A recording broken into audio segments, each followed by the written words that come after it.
What we really wanted to do was create a new kind of Resident Evil that has never been made before.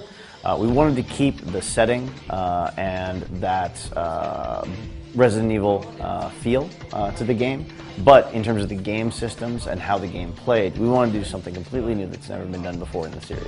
One other goal we had was, this is not a numbered Resident Evil game.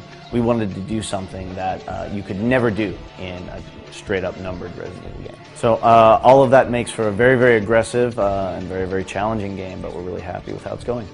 At its base level, it is set during the time of Resident Evil 2 and Resident Evil 3 within Raccoon City. We can't really go into too many details about the story, of course, but you can definitely expect to learn a lot of new interesting things and for a lot of surprises to happen that you didn't see coming. The USS, the Umbrella Security Service, they are coming into the city specifically to erase any evidence of Umbrella's involvement in this outbreak. So that is going to be their focus throughout the game. So at a high level, you've got the USS, the Umbrella Security Service, fighting against American military special forces.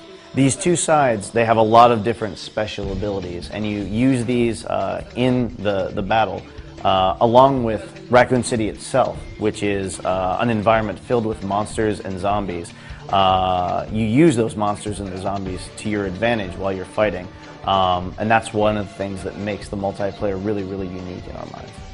Co-op is obviously very different than the battle-focused multiplayer. You can experience the full-featured game scenario with your friends, basically. It's really a lot of fun for traditional fans, or for fans of the traditional Resident Evil series, for sure. When you're playing in co-op, you've got the zombies and monsters to worry about, as well as the special forces.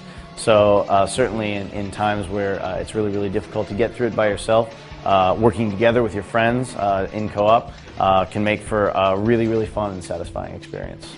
So first off, two of the really big differences about this game is obviously the controls and the feel of the game. It's a much more fast-paced, action-based game than what you're used to in the Resident Evil series.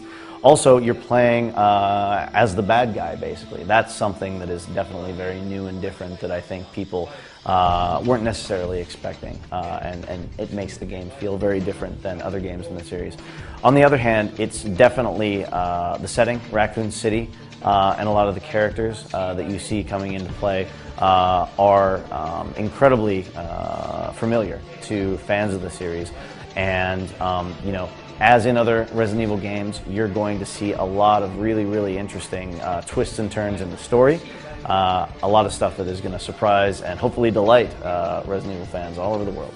Resident Evil Operation Raccoon City will be hopefully available in the winter.